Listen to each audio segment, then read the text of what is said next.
नमस्कार, आप सभी लोगों का स्वागत है हमारे आज के खास प्रोग्राम में। प्रिय दर्शकों, आज के इस वीडियो के माध्यम से हम चर्चा करने वाले हैं मेष राशि के जातकों के बारे में। कुछ लाभकारी टिप्स, अगर इन सूत्रों को आप अपने जीवन में उतारते हैं या इन प्रयोगों को आप करते हैं तो निश्चित है आप अपने जीवन में बड़ा परिवर्तन ला सकते हैं, आप लाभ प्राप्त कर सकते हैं और जो भी आपके गुण स्वरूप हैं उनको और अच्छा सकारात्मक कर सकते हैं, जागृत कर सकते हैं, भाग्य में वृद्धि प्राप्त कर सकते हैं, अपनी सुख सुविधाओं को बढ़ा सकते हैं। छोटी छोटी जानकारियां बहुत सारी हैं जो कि संपूर्ण मेष राशि के लिए है। ये सारे गुण और अवगुण, गुण को अपनाना है और कुछ विशेष प्रयोग हैं उनको आपको अपनाना है, जिससे आप अपने जीवन में आपके लिए क्या अच्छा है और क्या बुरा है संपूर्ण इस वीडियो के माध्यम से हम लोग समझेंगे। उससे पहले मैं आपको कहना चाहूँगा, यदि आपको वीडियो पसंद आए तो इसको आगे बढ़ाइएगा और लाइक ज़रूर करें, क्योंकि आप लाइक करते हैं तो वीडियो यूट्यूब प्रमोट करता है। और अगर अपनी कुंडली का संपूर्ण फलादेश करवाना चाहते हैं तो स्क्रीन पर दिए गए नंबर पर आप अपना जन्म तिथि, जन्म टाइम, जन्म स्थान भेजकर टाइम लेकर के बात कर सकते हैं। आपकी राशि मेष है, आपके स्वामी मंगल हैं, अग्नि तत्व की राशि है, क्षत्रिय वर्ण की राशि है, चर राशि है। अब पहली बात तो यह है कि आपके राशिपति मंगल हैं। अब मंगल की स्थिति अगर जन्म पत्रिका में अच्छी है, आप नोट करते जाइएगा, कुछ भी मिस नहीं करना है। मंगल की स्थिति अगर जन्म पत्रिका में अच्छी है, मंगल केंद्र में हो, त्रिकोण में हो, लाभ स्थान में हो, अब आपका या तो मेष लगन हो या मेष राशि हो, तो आप मूंगा रत्न धारण कर सकते हैं। अगर मेष लगन है या मेष राशि है तो आप मूंगा रत्न धारण कर सकते हैं। दूसरे नंबर पर और क्या पहन सकते हैं? कौन सा मूंगा पहनना है? इटालियन मूंगा पहनना है, सिंदूरी मूंगा पहनना है। और मंगलवार के दिन मंगल की होरा में पहनना है। अगर आपके जन्म पत्रिका का कौन सा ग्रह कहाँ बैठा है समझ में नहीं आता है तो किसी अच्छे पंडित जी से दिखाकर अपनी कुंडली का परामर्श लेने के बाद ही रत्न धारण करें। अब अगर आपकी पत्रिका में मेष लगन है या मेष राशि है तो आप मूंगा पहन सकते हैं। और यदि आपकी मेष राशि है या मेष लगन है, अब बृहस्पति या चंद्रमा और सूर्य, इन तीनों ग्रहों का रत्न जन्म पत्रिका को देखने के बाद पूर्णतः बताया जा सकता है। बृहस्पति भी आपको सहयोग करेंगे, भाग्य में वृद्धि करेंगे और आपके ज्ञान, अध्यात्म, धन, परिवार, सुख सबको बढ़ाएंगे अगर बृहस्पति का रत्न पहनते हैं तो, क्योंकि बृहस्पति भाग्य स्थान के स्वामी हैं। भाग्येश का रत्न पहना जा सकता है, लेकिन बृहस्पति अगर कहाँ बैठे हों, केंद्र में हो, त्रिकोण में हो, तभी पहनना है। अशुभ स्थान में बैठे हुए ग्रह का रत्न नहीं पहना जाता है। तो बृहस्पति के लिए आप पुखराज पहन सकते हैं, उसका उपरत्न सुनहला पहन सकते हैं। बृहस्पतिवार के दिन बृहस्पति की होरा में कितना पहनना है वो वजन के आधार से पता लगता है कि आपका वजन जिस हिसाब से होगा उसके हिसाब से उसका रत्ती बताया जाएगा। तीसरे नंबर पर मोती और माणिक्य, मोती और माणिक भी पहन सकते हैं अगर सूर्य अच्छी स्थिति में है, पाप प्रभाव में नहीं है, अशुभ स्थान में नहीं है, चंद्रमा भी अशुभ स्थान में नहीं है, तो मोती और माणिक भी पहन सकते हैं। आप दूसरे नंबर पर रुद्राक्ष में क्या पहन सकते हैं? आप नौमुखी रुद्राक्ष पहन सकते हैं, क्योंकि नौमुखी रुद्राक्ष, 9 की जो संख्या है ना, मूलांक, इसके स्वामी मंगल होते हैं।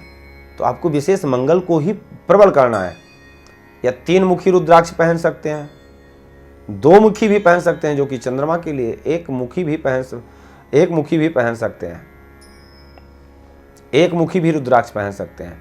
अब इसमें से ये जरूर देखना है कि कोई ग्रह, बृहस्पति, चंद्रमा, सूर्य, इनमें से कोई, मंगल, इनमें से कोई ग्रह पीड़ित ना हो, अशुभ प्रभाव में ना हो, अशुभ स्थान में ना हो। अगर ऐसा है तो वही रत्न तुरंत आपको नुकसान पहुंचाएगा, ये ध्यान रखना। दूसरे नंबर पर आपके लिए सावधानी क्या है?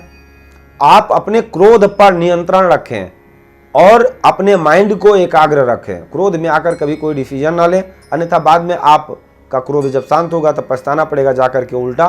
फिर क्योंकि एक बार आपने मान लो किसी को मना कर दिया, नहीं मैं ये काम नहीं करूँगा, और दोबारा जब क्रोध शांत हुआ, अरे मेरा इतना नुकसान हो जाएगा अगर मैं नहीं करूँगा तो दोबारा जाकर के काम मांगेंगे तो आपकी बेइज्जती ही तो होगी, आपका अस्तित्व कम हो जाएगा। तो पहले सोच समझ लें। मेष राशि के अंदर सबसे बड़ी कमी यही है कि बहुत जल्दी उतावलेपन में आकर के और निर्णय ले लेते हैं।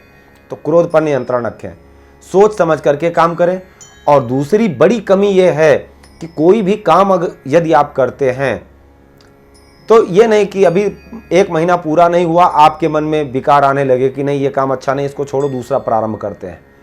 काम को परिवर्तन मत करिए जल्दी, स्थिरता से अपने माइंड को एकाग्र कीजिए और किसी स्थिर राशि के जातक का अगर परामर्श लें तो ज़्यादा अच्छा होगा आपके लिए।